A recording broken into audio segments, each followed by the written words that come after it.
調べるとたくさんの種類の単焦点多焦点ですね、たくさんのレンズがあって、価格もまちまちなので迷ってしまいます。どのように決めたらよろしいでしょうか？眼内レンズを選ぶポイントについて分かってる先生に相談した方がいいと思います。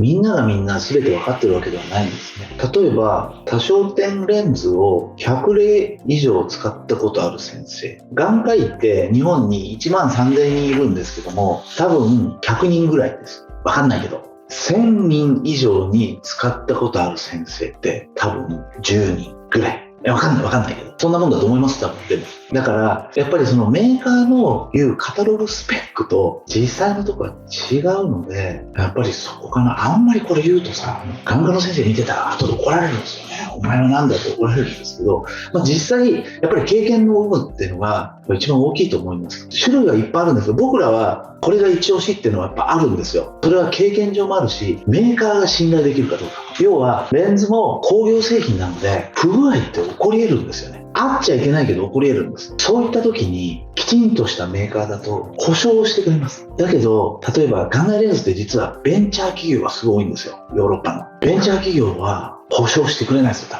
というようなこととかですね、そのレンズがどうかというものもあるし、そういう背景も含めて考えてくれる、分かってるところと相談をしてもらうのがやっぱりいいんじゃないかなと思います。難しいですけどね、なかなかこことあいつとこれとあれがいいって言えないんですよ。すいません。